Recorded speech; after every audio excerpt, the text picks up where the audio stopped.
और 5 जजों की बेंच इस तरह से फैसला सुनाती है तो ये बहुत तकनीकी मामला होता है। इस फैसले को समझने में मेरी मदद करेंगे वरिष्ठ पत्रकार सुमित अवस्थी जो स्टूडियो में हमारे साथ मौजूद हैं। साथ ही साथ amarujala.com के संपादक जयदीप कर्णिक लगातार हमारे साथ बने रहेंगे और वो आपको बताएंगे कि इस फैसले के मायने क्या हैं। लेकिन जो बड़ा सवाल था दिल्ली का बॉस कौन, उस पर सुमित जी सबसे पहले इस फैसले के क्या मायने समझे जाएं, कौन बना बॉस।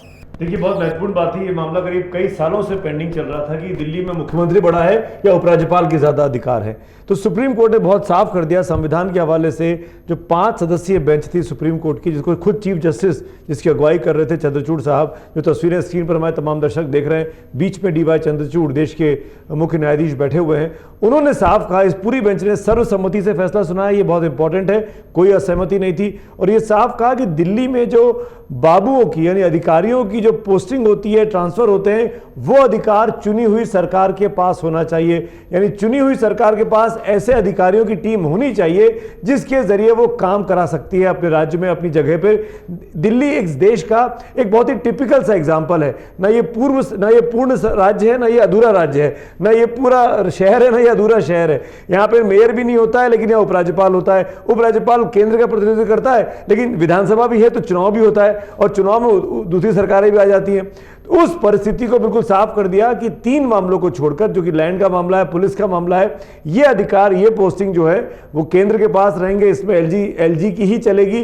लेकिन बाकी जो मामले हैं, बाकी जो अधिकारियों की पोस्टिंग है, वो अधिकार मुख्यमंत्री के पास आएगा। यानी एक बहुत बड़ी जीत, बहुत बड़ी राहत के तौर पर इसको आम आदमी पार्टी कह सकती है, क्योंकि आम आदमी पार्टी बार बार ये कहती रही कि वो कुछ भी काम करने जाती है एलजी उस पर रोक लगा देते हैं, उनकी फाइलों को दबा के बैठ जाते हैं, उनको अप्रूवल्स नहीं मिलते हैं, केंद्र सरकार उनको काम नहीं करने दे रही है।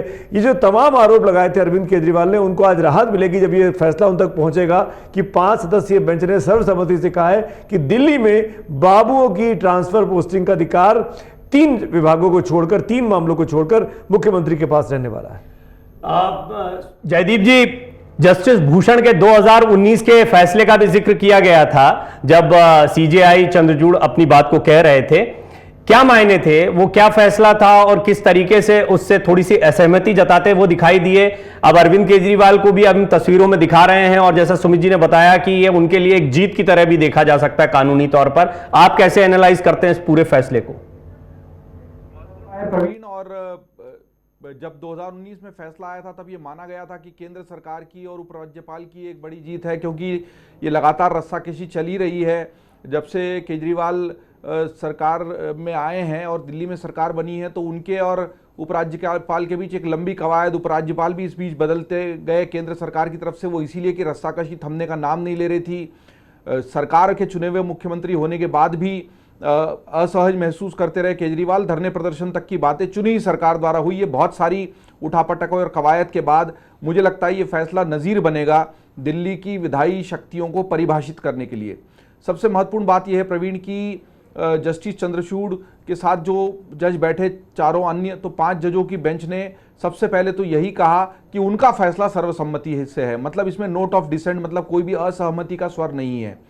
दूसरी महत्वपूर्ण बात यह है कि उन्होंने कहा कि पहले का जो जस्टिस भूषण का फैसला है उससे वो असहमत हैं। कुछ हद तक वो असहमतियां कुछ स्तरों पर इसलिए हैं कि ऐसा नहीं हो सकता कि एक सरकार चुन भी ली जाए, लोग वोट करें, लोगों के मतदान के माध्यम से जनमत के आधार पर एक सरकार सत्ता में आए, लेकिन उसको केवल उपराज्यपाल द्वारा संचालित किया जाए। वहां पर विधायी शक्तियों का और जो संघीय ढांचा है भारत का, उस संघीय ढांचे का सम्मान करना जरूरी है। यह संघीय ढांचा बाकी जगहों पर सुस्पष्ट रूप से परिभाषित है, जहां पर पूर्ण राज्य का दर्जा राज्यों को प्राप्त है। लेकिन दिल्ली चूंकि देश की राजधानी है, राष्ट्रीय राजधानी क्षेत्र होने के कारण, राष्ट्रीय राजधानी होने के कारण यहां पर कुछ संवेदनशीलता है। संविधान के तहत जो विधायी शक्तियां देश की राजधानी होने के नाते केंद्र में और राज्य में विभाजित की गई हैं, उनका तो सम्मान किया जाना चाहिए। लेकिन ऐसा भी नहीं हो सकता कि चुनी हुई सरकार केवल मूक बनकर देखती रहे और उसके पास कोई अधिकार ही ना हो। उस अधिकार क्षेत्र में सबसे बड़ी बात थी आईएएस जो अधिकारी होते हैं उनके ट्रांसफर पोस्टिंग की। दिक्कत यह थी कि इन अधिकारियों की ट्रांसफर पोस्टिंग, तैनाती कुछ भी सरकार स्वयं नहीं कर पा रही थी और इसमें बीच में उपराज्यपाल मौजूद थे। और यह केजरीवाल सरकार को बहुत असहज कर रहा था कि मैं चुनकर आया हुआ मुख्यमंत्री भी हूं और मैं किसी अधिकारी को यह तक नहीं निर्देश दे सकता कि उसकी तैनाती कहां होनी चाहिए, और अगर वो ठीक काम नहीं कर रहा तो उसकी तैनाती बदल दी जाए। जो फैसला आया है प्रवीण, उसमें सबसे बड़ी बात यही कही गई है कि जो आईएएस दिल्ली सरकार के अधीन हैं या दिल्ली सरकार ने नियुक्त नहीं भी किए हैं, उनके स्थानांतरण का और उनकी तैनाती का फैसला केजरीवाल या जो भी दिल्ली की सरकार होगी वो दिल्ली की सरकार ही के अधीन होना चाहिए, 3 मामलों को छोड़कर। अगर वो अधिकारी इन 3 मामलों से जुड़े हैं जिसमें पुलिस है, जमीन है और कानून व्यवस्था के मसले हैं, यही 3 ऐसे मामले हैं जो दिल्ली की संवेदनशीलता को देखते हुए केंद्र सरकार के अधीन दिए, जिनके प्रतिनिधि के रूप में उपराज्यपाल नियुक्त होते हैं। तो ये बहुत बड़ा फैसला है और इससे मुझे लगता है केजरीवाल काफी राहत महसूस कर रहे होंगे, क्योंकि वो अपने हाथ बंधे हुए महसूस करते थे, यही दलील भी देते थे और इसीलिए वो जस्टिस भूषण के फैसले के खिलाफ सर्वोच्च न्यायालय में गए भी थे। उनको ये लगता है कि अगर मैं मुख्यमंत्री हूं और किसी अधिकार, और यही बात अपने फैसले को सुनाते वक्त जस्टिस चंद्रचूड़ ने कही भी है, मुख्य न्यायाधीश ने। उन्होंने कहा है कि ये थोड़ा अजीब सा लगता है कि एक सरकार चुनकर आए लेकिन अधिकारियों पर उसका कोई नियंत्रण न हो और ऐसे में अधिकारियों के उच्छृंखल हो जाने और चुनी हुई सरकार का सम्मान न करने की पूरी संभावना बनी रहती है। बहुत महत्वपूर्ण बात कही है उन्होंने। कोई नई तो है नहीं, जब से अरविंद केजरीवाल सत्ता में आए थे तब से इस मुद्दे को उन्होंने पुरजोर तरीके से उठाया। एक दौर वो भी रहा जब पूरी ताकत और पुलिस को लेकर सबसे ज्यादा बात चलती थी, लेकिन ये तो स्पष्ट हो गया है कि केंद्र के जहां जहां कानून लागू होते हैं, क्योंकि पूर्ण राज्य का अधिकार नहीं है दिल्ली के पास में, तो वो अधिकार रहेंगे जो केंद्र के कानून लागू होते हैं। लेकिन फिर भी किन किन आपने हाल के दिनों में कौन से ऐसे मुद्दे देखे हैं जिन पर असर पड़ेगा इस फैसले का, या कौन सी ऐसी बड़ी दिक्कतें आ रही थी? कुछ ऐसा याद आ रहा है आपको कि ये मसले थे? बहुत सी चीजें प्रवीण, उदाहरण के लिए अगर दिल्ली की सरकार ये तय करती है कि उसको दिल्ली की जनता के घर पे जाके राशन पहुंचाना है, जो उनकी स्कीम थी कि आपके घर पे राशन पहुंचेगा, तो ये ना लैंड का मामला है ना पुलिस का मामला है, ये बड़ी आसानी से इसको किया जा सकता था। पर क्योंकि अरविंद केजरीवाल की जैसे बीजेपी की लाभार्थी योजना रही कोविड में, ऐसे अरविंद केजरीवाल इस योजना को लेकर आए थे अपनी टीआरपी बढ़ाने के लिए, अपना माहौल बनाए रखने के लिए, लेकिन एलजी ने इस पर रोक लगा दी कि आप ये काम नहीं कर सकते हैं, आप ये कैसे करेंगे और कौन करेगा, कौन सा अधिकारी करेगा, अधिकारी हमारे अधीन आते, हम तय करेंगे विभाग को, ये कहते हुए अड़ंगा लगा दिया गया और वो स्कीम उस पर चली गई, उस पर कुछ नहीं हो पाया। तो इस तरह की जो तमाम स्कीम्स थी जो आम आदमी पार्टी दिल्ली की जनता को राहत पहुंचाने के लिए करना चाहती थी, उन तमाम चीजों पर रोड़ा लगा था, उन तमाम चीजों में अड़ंगा लगा था। जाहिर तौर पर सुप्रीम कोर्ट का ये सराहनीय फैसला है, ये उन्होंने बिल्कुल क्लियरली आइडेंटिफाई कर दिया है, डिस्टिंग्विश कर दिया है कि क्या काम होंगे जो दिल्ली सरकार करेंगे और क्या काम होंगे जो उपराज्यपाल करेंगे। तो अरविंद केजरीवाल, ये मैं इसलिए भी कह रहा हूं प्रवीण, हमको समझना चाहिए कि अगर दिल्ली में विधानसभा है, अगर दिल्ली की जनता बाहर निकलकर वोट करती है और एक ऐसी पार्टी को वोट कर रही है बीते 2 टर्म से जिसको 70 में से 55, 60, 65 सीटें मिलती हैं, 67 सीटें मिलती हैं, तो फिर वो काम क्यों नहीं कर सकती? अगर उस पार्टी की इतनी लोकप्रियता है, चाहे वो फ्री बीज देकर हो, चाहे वो झूठे बरगलाने वाले वादे हो, जो भी वो कथित तौर पर जो भी बीजेपी कहती है, सब मैं मान लेता हूं, लेकिन at the end of the day हम डेमोक्रेसी में रह रहे हैं। डेमोक्रेसी में जनता का वोट ही सबसे इंपॉर्टेंट होता है और जनता को लग रहा है कि ये आदमी ज्यादा अच्छा है मेरे से उस आदमी के मुकाबले में, तो वो उसके पीछे खड़ी है। तो उस आदमी को अपनी सरकार चलाने के लिए जो भी तरीके होने चाहिए उसको वो अधिकार मिलने चाहिए। पर मुझे एक शिकायत आम आदमी पार्टी से भी है प्रवीण, जो मैं जरूर यहां कहना चाहूंगा। आम आदमी पार्टी ने कई बार अपनी लिमिट को क्रॉस भी किया है। ऐसा नहीं है कि आम आदमी पार्टी दूध की धुली पार्टी है। आम आदमी पार्टी ने अपने इन 202 जब से वो चुनाव में आया 15 से लेकर 23 के बीच में तमाम ऐसे उदाहरण रहे जब अरविंद केजरीवाल एनजीओ के मूड में रहे, जब अरविंद केजरीवाल केंद्र से हमेशा ठानने के मूड में रहे। जैसे मुख्यमंत्री होते हुए 26 जनवरी की परेड के पहले धरने पर बैठ जाना, वो चीज गले नहीं उतरती कि आप दिल्ली के मुख्यमंत्री हैं, आप परेड नहीं निकलने देंगे। इस तरह की तमाम चीजें कर भी अरविंद केजरीवाल ने अपनी क्रेडिबिलिटी पर, अपने वोटरों के जो उनके पर भरोसा था, उसको उन्होंने धक्का पहुंचाया था। लेकिन इतने समय में आम आदमी पार्टी भी अपनी गलतियों से सीखी है। आम आदमी पार्टी भी अब सरकार चलाना सीख गई है। आम आदमी पार्टी के पास कोई ऐसा नेता व्यक्ति नहीं था जो कभी सरकार में रहा हो, मंत्री रहा हो, अधिकारी रहा हो, लेकिन अब उसके पास बीते 8-9 साल का कामकाज का अनुभव है और उसी कामकाज के बेसिस पर वो स्कीम्स बनाते हैं। और ये आप मान के चलिए कि जब आपके ऊपर एक व्यक्ति नजर रखा हो कि आप कोई भी स्कीम करेंगे लाएंगे तो उस पर मैं रोक लगा दूंगा, क्योंकि मैं क्योंकि संसद के लिए मैं आंसरेबल हूं एलजी होने के नाते, तो वो इस तरीके से स्कीम्स आम आदमी पार्टी की सरकार को बनानी पड़ी कि एलजी को नाराज भी ना कर सके और दिल्ली की जनता को मदद भी कर सके, दिल्ली की जनता के लिए राहत की स्कीम्स भी कर सके। जैसे for example anti corruption bureau का मामला था, दिल्ली सरकार ने एक एसीबी के एक आतंकवाद, माफ करेगा, भ्रष्टाचार को रोकने के लिए एक अधिकारी की नियुक्ति की बात की थी, लेकिन उस पर रोक लगा दी कि ये कैसे हो सकता है।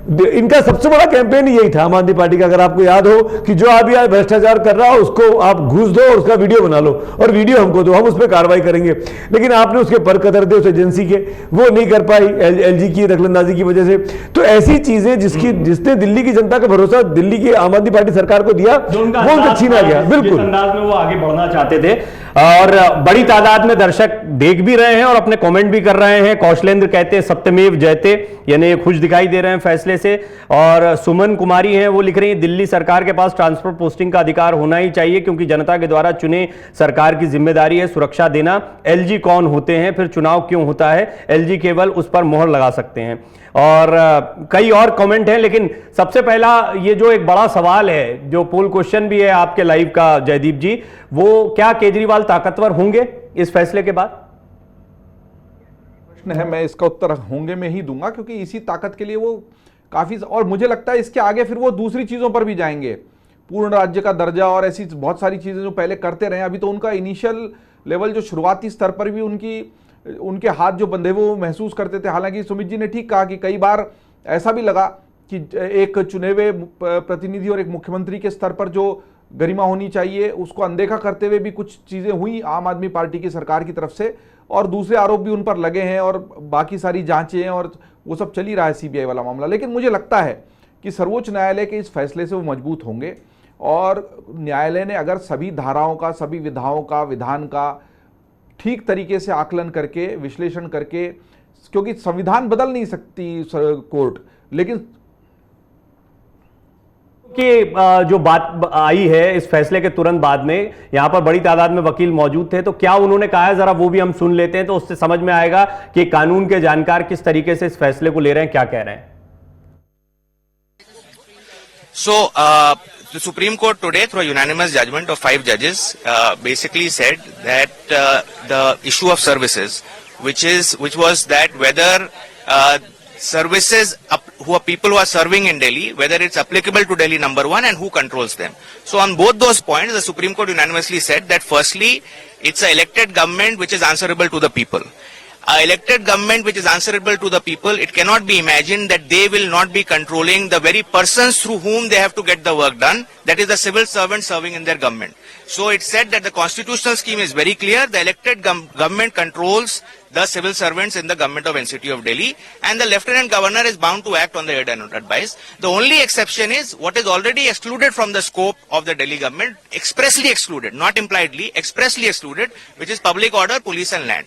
Barring those 3 subjects, everything else is within the domain of Delhi Assembly and Delhi government, and also all those persons serving in that government, irrespective of whether they are central government serving officers, they are all India service like IAS, etc. They will all be reporting on their day-to-day work and functioning to the elected government, to the ministers, to the council of ministers. So it's a big win for Delhi. I think it's a substantial, for 8 years this position had prevailed because of a notification of the government of India. It's a substantial win for the Delhi government. In fact, all the points we had raised before the Supreme Court in this matter have been, in my view, accepted by the Supreme Court. तो ये आपने देखा, वकीलों ने इसके बारे में जानकारी दी है कि क्या फैसला आया, और फैसले को अभी पूरी तरह से आपको सुमित जी ने और जयदीप जी ने समझाया है। इस बीच प्रीति हैं, वो केजरीवाल को बधाई दे रही हैं, कौशलेंद्र हैं, वो एलजी के बारे में लिख रहे हैं। देखिए, ये किसी की जीत हार की बात नहीं है, कानूनी दांवपेच होते हैं, और इन कानूनी दांवपेचों में, जी आप कुछ कहना चाह रहे हैं? मेरे पास अभी आतिशी जो उनकी मंत्री है, उनका ट्वीट आया है, वो पढ़ के सुना देता हूं और चीजें क्लियर हो जाएंगी। प्रवीण, आतिशी ने ट्वीट करके लिखा है, सत्यमेव जयते। सालों की लड़ाई के बाद सुप्रीम कोर्ट ने अरविंद केजरीवाल को टैग करती है, सालों की लड़ाई के बाद सुप्रीम कोर्ट ने अरविंद केजरीवाल सरकार को उसका हक दिलवाया है। दिल्ली की जनता के काम में अब कोई अड़ंगा नहीं लगा पाएगा। यह ऐतिहासिक निर्णय दिल्ली की जनता की जीत है। अब दिल्ली दुगनी गति से तरक्की करेगी। सबको बधाई। तो ये आपने एक तरीके से मान सकते हैं आम आदमी पार्टी का ऑफिशियल स्टेटमेंट आतिशी की तरफ से आया। संजय सिंह का भी जी लंबे संघर्ष के बाद जीत हुई। अरविंद केजरीवाल जी के जज्बे को नमन। दिल्ली की 2 करोड़ जनता को बहुत बधाई। सत्यमेव जयते। तो सत्यमेव जयते मैं देख रहा हूं कि हमारे पास कमेंट में भी काफी सारी जो कमेंट्स आ रहे हैं उसमें सत्यमेव जयते लिखे थे सब। भारद्वाज, राघव चड्ढा। आप मैं चाहूंगा कि आप बताएं, आप बता सकते हैं। सौरभ भारद्वाज जो कि मंत्री है, एक और हाल ही में शामिल किया गया कैबिनेट में दिल्ली में, वो लिखते हैं कि मुख्यमंत्री अरविंद केजरीवाल ने 8 साल तक दिल्ली की जनता के लिए लड़ाई अदालत में लड़ी और आज जनता जीत गई। राघव चड्ढा जो कि सांसद है राज्यसभा में, वो लिखते हैं सत्यमेव जयते, दिल्ली विंस। इंग्लिश में ट्वीट है इनका। Honourable Supreme Court's landmark judgement sends a stern message that officers working with government of Delhi are meant to serve people of Delhi through the elected government and not unelected aspers parachuted by centers to stall governance, namely LG। हमला है। अब देखिए यहाँ पे स्वप्ना हैं और सूरजपाल हैं।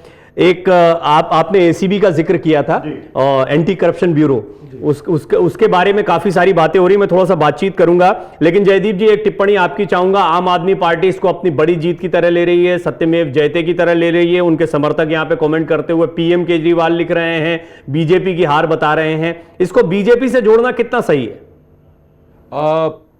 देखो प्रवीण, ये तो अब होगा, क्योंकि दरअसल तो इसको भाजपा और आम आदमी पार्टी की लड़ाई के रूप में ही देखा गया है पूरी तरीके से, और ये लड़ाई कोर्ट में चली गई थी। हम सीधे शब्दों में बात करें तो केंद्र और राज्य की लड़ाई तो संघीय ढांचा है, उसके आधार पर है, कानूनी तौर पर ये वैसा ही दिखता भी है। लेकिन दरअसल ये आम आदमी पार्टी और भाजपा की लड़ाई थी, जिसमें हमने ईडी, सीबीआई, तमाम तरह की अन्य हथकंडे और लड़ाइयाँ भी देखी। तो उसमें अगर केजरीवाल सरकार को देश के सबसे बड़े न्यायालय से इस तरीके का फैसला मिलता है तो उस तरीके के प्रतिक्रियाएं आना स्वाभाविक है। लेकिन इस बीच इसी लाइव में चूंकि बहुत सारे लोग देख रहे हैं, मैं बता दूं, हालांकि महाराष्ट्र के जो बड़ा मामला था, शिंदे की सरकार बचेगी या जाएगी, उसको बड़ी बेंच को सौंपने का फैसला कर दिया गया है। लेकिन जो टिप्पणी आई है कोर्ट में वो भी बहुत महत्वपूर्ण है प्रवीण, और उसको भी मैं बताता चलूं। जजों ने ये टिप्पणी की है कि जिस तरीके से अनुमति दी गई व्हिप जारी करने की शिंदे गुट के नेता को, वो गलत था, और गुटों की गुटबाजी जो हुई शिवसेना के बीच में, उद्धव गुट और शिंदे गुट, उसको तवज्जो देने की जरूरत नहीं थी गवर्नर के द्वारा। और सीधे सीधे राज्यपाल की भूमिका पर भी सवाल उठाए हैं कोर्ट के अंदर, और उद्धव ठाकरे ने इस्तीफा दिया और फ्लोर टेस्ट का सामना नहीं किया, उस पर भी टिप्पणी है सीजीआई की। तो मुझे लगता है ये महाराष्ट्र को लेकर जो टिप्पणियां हैं, हालांकि मामला बड़ी बेंच को सौंप दिया गया है और जब तक बड़ी बेंच में सुनवाई होकर फैसला नहीं आता तब तक तो अभयदान मिला ही हुआ है शिंदे सरकार को, और शिंदे और भाजपा के गठबंधन से जो सरकार बनी है अभी चलती हुई चलेगी। लेकिन जो करना चाह रहा हूं आपके कमेंट में, क्योंकि महाराष्ट्र की बात कर रहा हूं मैं, दिल्ली की बात अब नहीं कर रहा हूं। महाराष्ट्र में 16 विधायकों की अयोग्यता या योग्यता पर सवाल था। अगर 16 के 16 को मान लो सुप्रीम कोर्ट की ये बेंच या आने वाली बेंच डिसमिस भी उनका योग्य करार दे देती है, तो जो बहुमत का आंकड़ा है इस वक्त जो एकनाथ शिंदे की सरकार चल रही है, वो 16 से घटकर जो 288 की विधानसभा है 272 पे आ जाएगी, और 272 का मिडवे मार्क जो है वो अभी भी उनके पक्ष में है। यानी एकनाथ शिंदे की सरकार को खतरा नहीं है, एकनाथ शिंदे के ऊपर खतरा है। अगर वो अयोग्य करार दे दिए जाते हैं तो 16 नामों में एकनाथ शिंदे भी है, तो एक मुख्यमंत्री अयोग्य हो जाएगा, तो जाहिर तौर पर उस सरकार को खतरा नहीं होगा। वो चाहे तो किसी और को नेता चुनकर, और वो सरकार को बीजेपी और ये जो अब जो शिवसेना है शिंदे वाली, जो असली शिवसेना बन गई है, वो सरकार चलाती रह सकती है। लेकिन ये तभी होगा जब मैं कह रहा हूं ऐसा हो। पर अब क्योंकि मामला 5 सदस्यीय बेंच से 7 सदस्यीय बेंच में चला गया है, तो ऐसे में कुछ भी कंटेम्पलेट करना, कुछ भी अभी गुड़ा भाव करना महाराष्ट्र को लेकर मेरे ख्याल से जल्दबाजी होगी। ठीक है, महाराष्ट्र से मैं एक बार फिर दिल्ली पर लौटना चाहूंगा। दिल्ली पर बहुत सारे कमेंट क्योंकि आ रहे हैं, तो अब एसीबी का आप जिक्र कर रहे थे, एंटी करप्शन ब्यूरो, ये कितनी महत्वपूर्ण मुहिम मानते हैं? और आपको लगता है, और देखिए केजरीवाल तो वो हैं जो छोटी जगह से रास्ता निकाल लेते हैं, और राजनीति में 10 साल में राष्ट्रीय पार्टी का दर्जा हासिल करना, गुजरात जैसे राज्य में अपनी पैठ बना लेना, पंजाब जैसे राज्य में पूर्ण बहुमत से सरकार बनाना, ये कुछ ऐसे काम हैं जो अभी तक राजनीति में बड़े बड़े नेता, बड़े बड़े दिग्गज नहीं कर पाए थे। तो लिहाजा ये माना जा सकता है कि अरविंद केजरीवाल की राजनीति का तरीका अलग है, और बहुत से लोग उसको पसंद भी करते हैं। इस बात से इनकार नहीं किया जा सकता, क्योंकि अल्टीमेटली सरकार को जनता चुनती है। और काफी सारी चीजों से लड़ाई लड़ते रहे हैं अरविंद केजरीवाल, इसमें कोई दो राय नहीं। उनके अंदाज को लेकर आलोचना भी होती है, उनकी जमकर तारीफ भी होती है, दोनों ही पहलू हैं। लेकिन ये एसीबी, ये कितना महत्वपूर्ण आप मानते हैं और इसके आने वाले दूरगामी परिणाम कैसे देखते हैं? देखिए, बीते कुछ दिनों में आम आदमी पार्टी की विश्वसनीयता पर सवाल खड़े हुए हैं।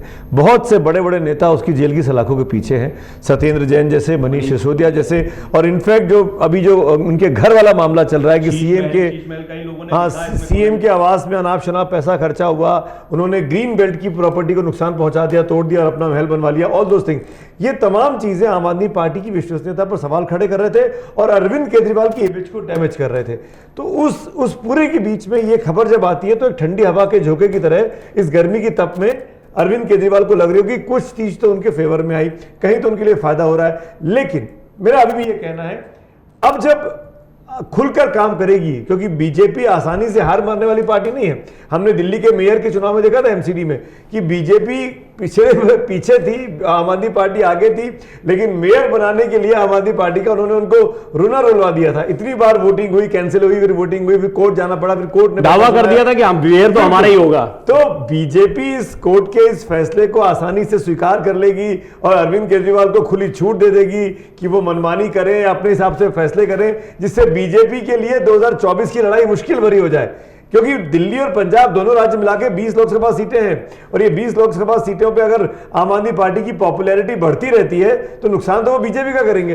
तो बीजेपी लड़ेगी जरूर, कुछ ना कोई रास्ता निकालेगी आम आदमी पार्टी को कॉर्नर करने का, अरविंद केजरीवाल को परेशान करने का, उनको फंसाने का। और ये जो मैंने उनके घर वाली बात की, जिसको आप शीश महल कह रहे हैं, जो कि किसी नहीं, ये हाँ, सारे दर्शक इसमें लिख रहे हैं क्या शीश महल की जांच नहीं होनी चाहिए? किसी चैनल ने नाम दिया उस पूरे स्टिंग ऑपरेशन, उस पूरे इन्वेस्टिगेशन को, वही नाम चल पड़ा है।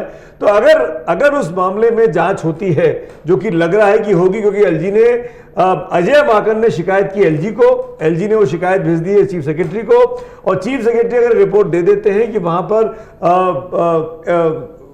पर्यावरण के नियमों का उल्लंघन हुआ है, पेड़ काटे गए हैं और जो पुरातत्वविद प्रॉपर्टी थी उसको नुकसान पहुंचाया गया है, अगर वो जांच होती है तो फिर अरविंद केजरीवाल की मुसीबतें खड़ी हो जाएंगी और फिर वो जो गिरफ्तारी की तलवार है अरविंद केजरीवाल पर, वो अभी भी बनी हुई है। एक ये शीश महल का मामला और दूसरा मामला शराब कांड वाला है, जिसमें मनीष सिसोदिया, सीबीआई ने पूछताछ की है ऑलरेडी उनसे। इसमें कैलाश नाथ यादव कमेंट कर रहे हैं अपना, और जवाहर खान हैं, सुभाष पाल हैं, संतोष सक्सेना है। मैं चाहूंगा कि आप अपने सवाल भी अगर पूछना चाहें तो सुमित जी से, जयदीप जी से पूछ सकते हैं। कौशलेंद्र एक सवाल पूछ रहे हैं जयदीप जी, वो मैं आपके सामने रखना चाहूंगा। क्या आपको नहीं लगता है कि मोदी हर संभव प्रयास करते हैं अरविंद केजरीवाल की लोकप्रियता न बढ़े, इसलिए काम में रोड़ा अटकाते हैं? देखिए कौशलेंद्र जी, राजनीति तो होती ही इस तरीके से है कि आप अपने वर्चस्व को बनाए रखें और विरोधियों को उतना बड़ा नहीं होने दें कि वो आपको चुनौती देने लगे। लेकिन क्या ये आप सब संवैधानिक दायरे में कर रहे हैं, कानून सम्मत है? अगर आप कानून के दायरे में कर रहे हैं तो राजनीति तो इसी तरीके से होगी। कोई भी अपने विरोधी को थोड़ी ना अपने से बढ़ाइए, अपनी सत्ता सौंप के थोड़ी चला जाएगा। सत्ता को लड़कर, लोगों का विश्वास जीतकर, लोगों के वोट लेकर। आज भाजपा ने तो नहीं चाहता कि अरविंद केजरीवाल मुख्यमंत्री बन जाए, उन्होंने भी चुनाव लड़ा, अरविंद केजरीवाल ने भी लड़ा। जनता का विश्वास अरविंद केजरीवाल के साथ है, यही उनकी ताकत है, वो अपनी ताकत से लड़ रहे हैं। वहीं केंद्र में नरेंद्र मोदी को लोगों ने वोट दिए हैं और उनके पास वो ताकत है। दोनों अपनी अपनी ताकत का इस्तेमाल अपने राजनीतिक वर्चस्व को बढ़ाने के लिए करेंगे और जिसमें जिसकी ताकत का दांव जब लगेगा। देखिए, देश की जो व्यवस्था है वो बहुत सुंदर है। ऐसा नहीं कि व्यक्ति की चाहने से या उसके पास अधिकारी हो जाने से या गृह मंत्रालय हो जाने से, पुलिस सेना हो जाने से सब हो जाएगा। देश में कानून भी है और हम भारत में इस बात पर गर्व कर सकते हैं कि कानून कई बार ऐसे राजनेताओं को जो अपने शक्तियों का दुरुपयोग करते हैं सही राह दिखाता है। और इसीलिए इस देश में मुख्यमंत्री भी जेल में गए हैं, केंद्रीय मंत्री भी जेल में गए हैं। लालू प्रसाद यादव का उदाहरण हमको मालूम है, तमाम दूसरे उदाहरण हैं।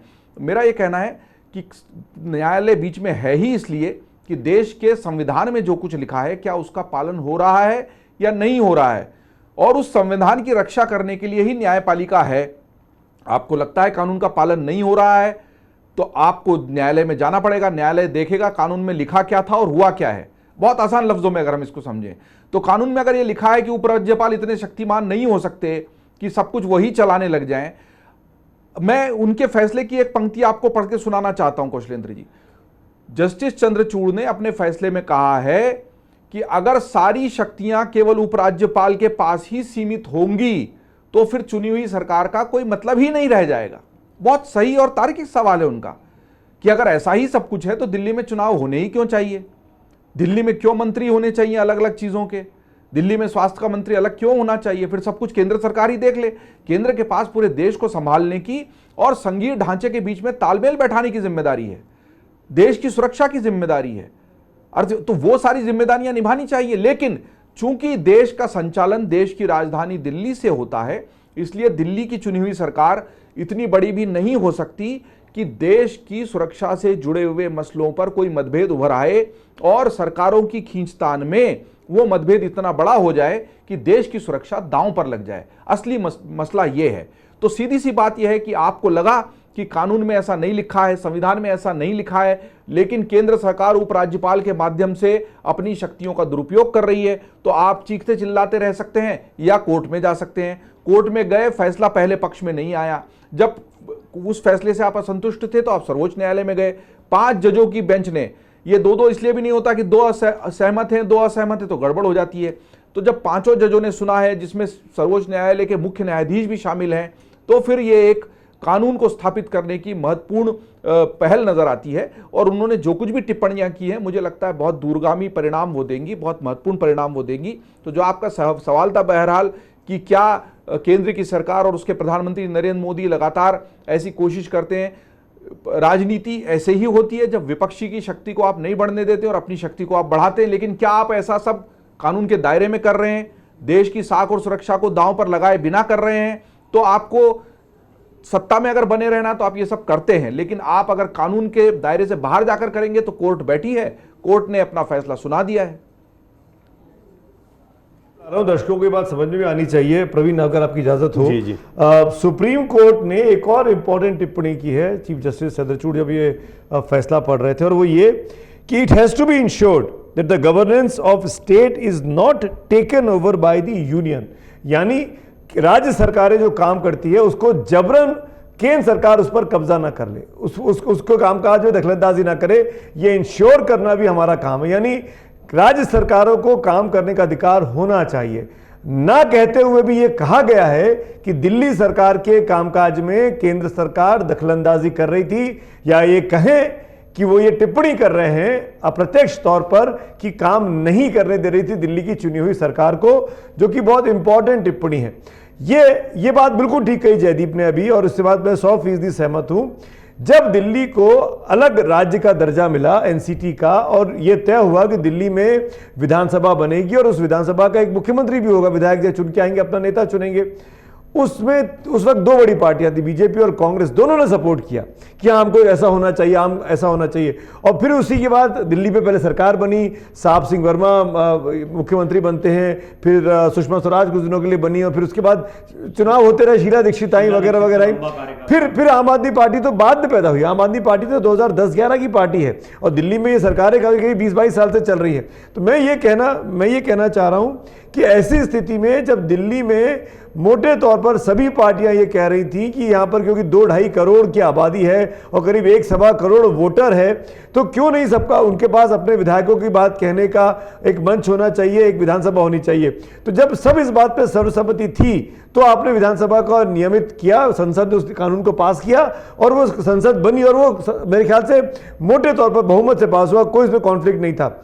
अब अगर ये लगता है आम आदमी पार्टी के उद्भाव के बाद, उनके पैदा होने के बाद, कि आम आदमी पार्टी जो है वो बीजेपी और कांग्रेस दोनों के लिए दिल्ली में परेशानी का सबब बन रही है, तो हम इस सरकार को काम नहीं करने देंगे, हम इसके पर कतर देंगे, हम इसको चुनी हुई सरकार का फायदा नहीं उठाने देंगे। तो आपने एक काम करना चाहिए, जिनके पास अगर ये एक राय है बीजेपी और कांग्रेस के पास, और उनके पास इस बात को मनवाने की ताकत है, तो संसद में कानून ले आए कि दिल्ली में विधानसभा भंग की जाती है, दिल्ली में विधानसभा नहीं रहेगी, दिल्ली में दोबारा मेयर का सिस्टम आ जाएगा, और मेयर ही दिल्ली का जो होगा वही दिल्ली को चलाएगा जैसा कि पहले हुआ करता था। अगर ये इतना ही इंपॉर्टेंट है तो लेकिन आप ऐसा काम कर सकते हैं। दिल्ली में आप बीजेपी के पास लोकसभा में और राज्यसभा में भी ऑलमोस्ट अब बहुमत है, पर ये नहीं कर रहे हैं। क्यों नहीं कर रहे हैं? क्योंकि वो जानते हैं कि अब इस चीज से बैक ट्रैक करना आसान नहीं है, क्योंकि आम आदमी पार्टी को जितना आप कॉर्नर करने की कोशिश करोगे, आम आदमी पार्टी उतनी बड़ी पार्टी बनकर उभर कर आती है और आपके ऊपर यानी बीजेपी के ऊपर ज्यादा संख्या से जीत के आती है, चाहे वो विधायकों की बात हो चाहे वो सांसदों की बात हो। महत्वपूर्ण बात है। इसीलिए मुझे लगता है कि बीजेपी के पास नंबर होते हुए भी वो चाहती तो है कि विधानसभा बनी रहे और तभी बनी रहे जब हमारा मुख्यमंत्री हो, लेकिन अगर आम आदमी पार्टी का मुख्यमंत्री बने तो हम मदद नहीं करेंगे, हम उसको काम नहीं करने देंगे। उस परिस्थिति में ये बहुत मुश्किल हो जा रहा है आम आदमी पार्टी के लिए अपनी सरकार को यहां पे चला पाना। और आज का ये फैसला जो चंद्रचूड़ साहब के बेंच ने सुनाया, 5 मेंबर बेंच ने, वो जाहिर तौर पर आम आदमी पार्टी को वो काम करने देगा जिससे दिल्ली की जनता को और राहत की चीजें वो अनाउंस कर सकते हैं और इंप्लीमेंट कर सकते हैं। गुरजंत सिंह लिख रहे हैं, प्रदीप शाह लिख रहे हैं, एक महाकाल युवा एकेडमी है वो बार बार कमेंट कर रहे हैं, और मुकेश कुमार हैं, राजेश कुमार हैं। आपसे एक सवाल है, मैं पहले पढ़ लेता हूं और इसके बाद में कई लोग ये मीडिया पर प्रश्न चिन्ह खड़े कर देते हैं, कई लोग इसको बहुत सारी चीज़ों से जोड़ते हैं। देखिए, आप जब भी कोई खबरें आती हैं तो स्पष्ट तौर पर ये तो बहुत साफ हो जाता है कि हमारा काम है आपके सामने खबरें रखना।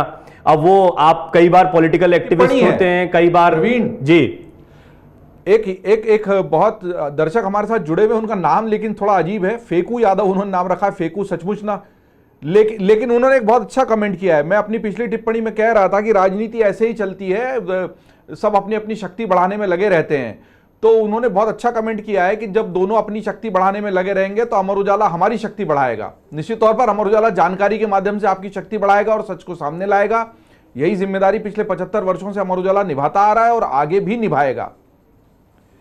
वैसे मेरे पास प्रवीण 7 बिंदु ऐसे आ गए हैं, वो 7 बिंदु, हाँ, जो कोर्ट ने आज टिप्पणी की है उसको लेकर हमारी टीम ने पूरे 7 बिंदुओं को, चूंकि अंग्रेजी में पढ़ा गया था, फैसला हिंदी में बनाकर संक्षेप में प्रस्तुत कर दिया, तो मैं फटाफट ये 7 बिंदु पढ़ देता हूं। चीफ जस्टिस डीवाई चंद्रचूड़ की अध्यक्षता वाली संविधान पीठ ने इस मामले में सर्वसम्मति से फैसला सुनाया और 2019 के जस्टिस अशोक भूषण के फैसले से असहमति जताई। 2019 के फैसले में कहा गया था कि तमाम सेवाएं दिल्ली सरकार के दायरे से पूरी तरह बाहर हैं। सुप्रीम कोर्ट की व्यवस्था के मुताबिक महत्वपूर्ण बात यह है कि भारतीय प्रशासनिक सेवा के अधिकारी यानी आईएएस जो भी हैं, उन पर दिल्ली सरकार का नियंत्रण रहेगा, भले ही वे उसकी तरफ से नियुक्त न भी किए गए हों। सुप्रीम कोर्ट ने कहा कि अगर लोकतांत्रिक रूप से निर्वाचित सरकार को अधिकारियों को नियंत्रित करने का अधिकार नहीं दिया गया तो जवाबदेही तय करने के सिद्धांत का कोई मतलब नहीं रह जाएगा। चौथा बिंदु है, शीर्ष अदालत ने कहा कि अगर अधिकारियों ने मंत्रियों को रिपोर्ट करना बंद कर दिया या उन्होंने मंत्रियों के निर्देश नहीं माने तो सामूहिक जिम्मेदारी के सिद्धांत पर असर पड़ेगा। सुप्रीम कोर्ट ने अपने फैसले में कहा कि लोकतांत्रिक रूप से निर्वाचित सरकार को अधिकारियों को नियंत्रित करने की इजाजत नहीं दी गई तो विधायिका और जनता के प्रति उस सरकार की जवाबदेही कमजोर हो जाएगी और दिल्ली का केंद्र शासित क्षेत्र अन्य केंद्र शासित प्रदेशों जैसा नहीं है, यह अपने आप में अलग है, इसलिए यह टिप्पणी अधिक महत्वपूर्ण है। तो यह बहुत महत्वपूर्ण टिप्पणी है कि अगर अधिकारियों को नियंत्रित करने की इजाजत नहीं दी गई तो जनता के प्रति उस सरकार की जवाबदेही ही कमजोर हो जाएगी।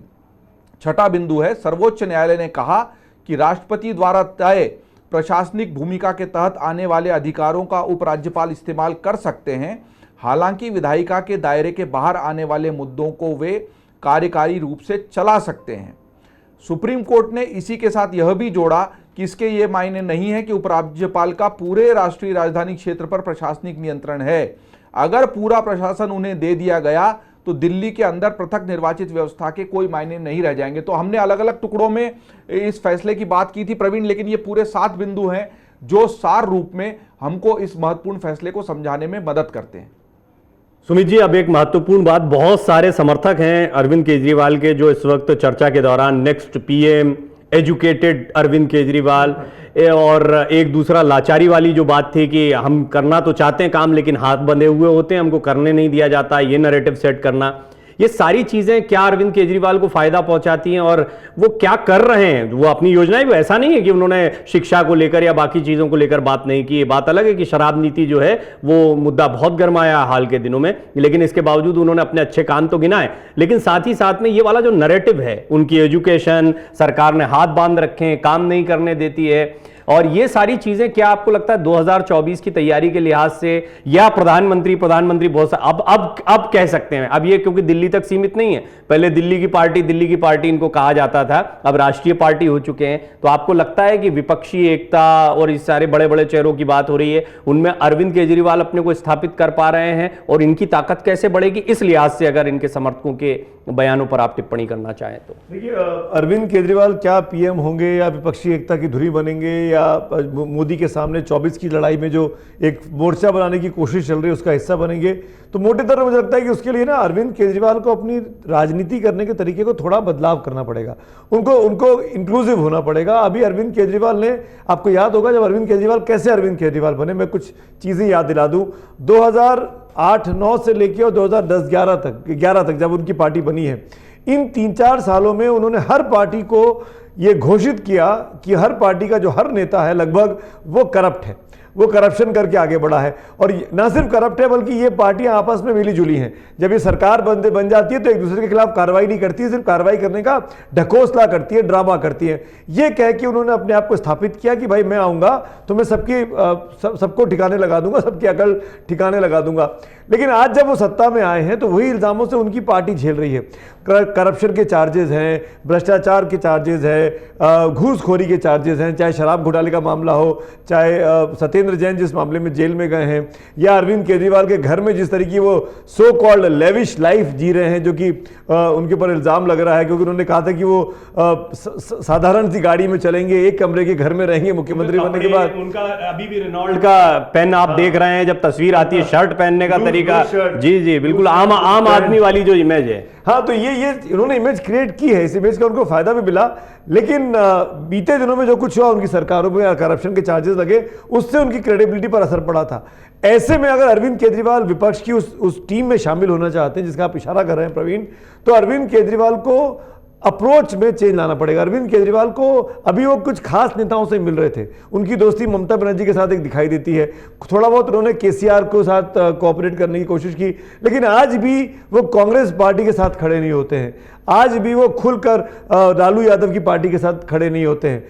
ऐसे में जब वो लालू यादव, नीतीश यादव, कांग्रेस जैसी बड़ी पार्टियों के साथ नहीं खड़े होंगे तो जाहिर तौर पर उनके लिए एटमॉस्फेयर जो कंड्यूसिव होना चाहिए दिल्ली के लोकसभा चुनावों में, जो दिल्ली की 7 सीटें हैं उसमें उतना नहीं हो पाएगा जितना हो सकता है। तो मुझे जो लगता है कि अगर अरविंद केजरीवाल इंक्लूसिव पॉलिटिक्स करें और इन पार्टियों के साथ दोस्ती का हाथ बढ़ाएं, तो इनको भी ऐसे लोग चाहिए। ऐसा नहीं है कि यहां से इनको धुतकार दिया जाएगा, लोकल लेवल पर लड़ाई जरूर होगी। अब अगर आप मान लीजिए आज की तारीख में हम हाइपोथेटिकल सोचते हैं कि कांग्रेस और बीजेपी का सामना कांग्रेस और आम आदमी पार्टी मिलकर दिल्ली में करती है, तो कितनी सीटों पे आप लड़ेगी, कितनी सीटों पे कांग्रेस लड़ेगी? दोनों पार्टियां अपने आप को मजबूत कहती है, दोनों पार्टियां 7-7 सीट लड़ना चाहेंगी, तो वहां पे मामला फंसेगा, वहां पे चीजें आसान नहीं होंगी। लेकिन अगर आपने उस प्रॉब्लम को सॉल्व कर लिया तो आप कितना बड़ा काम करेंगे बीजेपी को चुनौती देने में, क्योंकि बीजेपी 7 की 7 लोकसभा सीटें जीतती है। और यही नहीं, दिल्ली के आसपास की जो 5-6 सीटें हैं, हरियाणा की, राजस्थान की, उत्तर प्रदेश की, उन पर भी बीजेपी, दिल्ली का असर वहां तक जाता है। तो उस परिस्थिति में अरविंद केजरीवाल की ये जीत जो है उनको राहत देगी। लेकिन अरविंद केजरीवाल को राष्ट्रीय परिदृश्य में अपनी छाप छोड़ने के लिए उनको अपने अप्रोच में कुछ बदलाव लाने की जरूरत है। देखिए 2024 की लड़ाई के लिहाज से देखा जाए तो अब नजर विधायकों पर नहीं है, दिल्ली पर नहीं है सिर्फ, अब नजर इस बात पर है कि कितने सांसद चुनवा कर लेकर आते हैं अरविंद केजरीवाल। पंजाब से उनको बड़ी उम्मीद है क्योंकि यहां से वो सांसदों की तादाद बढ़ा सकते हैं। दिल्ली में भी देखिए आप, भले ही विधानसभा में उनका जोर चलता हो लेकिन लोकसभा चुनाव में मामला बिल्कुल पलट जाता है और पिछली कहानी भी यही बताती है। गुजरात में भी वो अपनी घुसपैठ करने की कोशिश कर रहे हैं कि यहाँ पर वो लोकसभा चुनाव में भी कुछ एक सीटें तो लाए। हालांकि विधानसभा चुनाव में उनका वोट प्रतिशत बढ़िया रहा है, हाँ 5 सीटें मिली, दावा ज़्यादा था और माहौल भी ज़्यादा बना था। इसके अलावा हरियाणा है, हिमाचल प्रदेश है, उत्तराखंड है, उत्तर प्रदेश में प्रयास करते हैं लेकिन अपेक्षित सफलता उनको पिछले विधानसभा चुनाव में नहीं मिली। तो अगर देखा जाए तो और मध्य प्रदेश में आप देखिए आगामी जहां विधानसभा चुनाव होने, वहां पे अरविंद केजरीवाल ने अपने कार्यकर्ताओं को एक्टिव करना शुरू कर दिया है। उन्होंने खुद भी एक रैली की थी, उनके एक मेयर का चुनकर आना भी उनके लिए एक सफलता के तौर पर देखा जा रहा था। तो कुल मिलाकर अब आगामी लोकसभा चुनाव में अलग अलग जगह पर या सांसदों की संख्या के लिहाज से वो कितना अच्छा प्रदर्शन करते हैं, यह तय करेगा कि विपक्षी एकता, या अगर विपक्ष को आवश्यकता पड़ती है अरविंद केजरीवाल की, फिर क्या बार्गेनिंग होती है बाद में बैठ के, कौन सरकार बनाता है, कौन चेहरा होता है, ये बहुत जरा दूर की बात है। ये मैं इसलिए कह रहा हूं क्योंकि आप लोगों के बहुत सारे जो बातें आई उसमें नेक्स्ट पीएम अरविंद केजरीवाल और पीएम बनेंगे केजरीवाल, उनकी महत्वाकांक्षा है, आप लोगों की अपेक्षा है, बहुत सारे लोग। और देखिए देश की राजनीति में देखा गया, हमने चंद्रशेखर, एचडी देवगौड़ा, बहुत सारे, इंद्र कुमार गुजराल, बहुत सारे प्रधानमंत्री देखे हैं। इन प्रधानमंत्रियों को देखकर, और कई राज्यों में ऐसे मुख्यमंत्री भी, मधु कोड़ा का बड़ा एग्जांपल है, निर्दलीय जीतकर आए थे, मुख्यमंत्री बने थे। तो संख्या बल के साथ साथ में क्या चुनावी गणित होता है 2024 में, और 2024 में क्या, जैसे कि हमने देखा है पिछली बार का भी ट्रैक्शन कि मध्य प्रदेश, राजस्थान, छत्तीसगढ़ जैसे राज्यों में, या कर्नाटक में भी पूर्ण बहुमत नहीं मिला था बीजेपी को, इसके बावजूद लोकसभा चुनाव में तस्वीर बिल्कुल बदल गई थी। तो लोकसभा चुनाव का मिजाज बिल्कुल अलग होता है, अंदाज बिल्कुल अलग होता है, वहां पर एक बड़ा चेहरा बहुत जरूरी है। अब क्या अरविंद केजरीवाल उतना बड़ा चेहरा बन पाएंगे कि वो देश की राजनीति में अन्य राज्यों को भी प्रभावित कर पाएंगे? जैसे प्रधानमंत्री मोदी कर्नाटक में भी चेहरा बनकर गए, वहां लोकल चेहरों के ऊपर हावी था प्रधानमंत्री का चेहरा। मैं चाहूंगा कि एक जयदीप जी छोटी सी टिप्पणी आप भी इस पर अपनी करें कि क्या 2024 के लिहाज से अरविंद केजरीवाल की ताकत बढ़ती दिखाई दे रही है, और वो आपको लगता है कि विपक्षी एकता या फिर प्रधानमंत्री मोदी के सामने खड़े होने के लायक होते दिखाई दे रहा है? जल्दबाजी होगी प्रवीण। दिल्ली के अखाड़े में ज़रूर उन्होंने एक दांव मारा है जिसकी वजह से उनके अंक बढ़े हैं, और मुझे लगता है बहुत तार्किक चीज़ थी कि कोई अगर चुनी हुई सरकार है और वो अपने अधिकारियों की तैनाती नहीं कर पा रहे हैं, उनके कार्य विभाजन को लेकर फैसला नहीं ले पा रहे हैं, तो ये मुझे लगता है कि तार्किक रूप से भी सही नहीं था, और अब तो कोर्ट ने भी बता दिया कि संवैधानिक दृष्टि से भी वो सही नहीं था। लेकिन क्या इस वजह से उनका राजनीतिक कद इतना ऊंचा हो जाएगा कि वो 2024 में प्रधानमंत्री पद के लिए नरेंद्र मोदी जी के सामने खड़े हो जाएंगे? मुझे लगता है थोड़ी जल्दबाजी होगी। इस राह में बहुत सारे रोड़े हैं, ऐसे बहुत सारे लोग हैं जो ये जानते हैं कि अगर केजरीवाल का कद बड़ा होता है तो उनकी राजनीति कमजोर होगी। वो भी इस आस में बैठे हैं कि वो विपक्ष के नेता बनकर इस सबको आगे बढ़ाएं और जोड़ लें। खुद कांग्रेस और आम आदमी पार्टी के बीच के जो समीकरण हैं वो भी बहुत महत्वपूर्ण हो जाते हैं। ऐसे में कोई भी अपने बने बनाए मैदान को किसी दूसरे के लिए इस तरह नहीं छोड़ देता। तो ये तो मुझे नहीं लगता कि वो केवल इस वजह से जो फैसला आया आज का, लेकिन हाँ बहुत समय से जो एक कमजोरी महसूस कर, दूसरे जो इनके खिलाफ मुकदमे और फैसले भी चल रहे हैं लगातार, जिसका जिक्र अभी सुमित जी भी कर रहे थे, घर का मामला है शीश महल वाला, या दूसरे अन्य मामले हैं जो मनीष सिसोदिया का मामला है, सत्येंद्र जैन वाला मामला है, ये सारे मामले इनको लगातार परेशान कर रहे थे और अभी भी उससे निजात इनको नहीं मिली है। यह फैसला उन सबको लेकर है भी नहीं, लेकिन फिर भी दिल्ली सरकार के कामकाज की दृष्टि से महत्वपूर्ण फैसला है। और क्या ये अरविंद केजरीवाल और आम आदमी पार्टी की दिल्ली की सरकार को मजबूत करेगा? हाँ बिल्कुल मजबूत करेगा। क्या उनकी शक्ति इतनी बड़ी हो जाएगी कि वो 2024 में प्रधानमंत्री मोदी को चुनौती देते नजर आएंगे? मुझे लगता है कि ये बहुत जल्दबाजी होगी।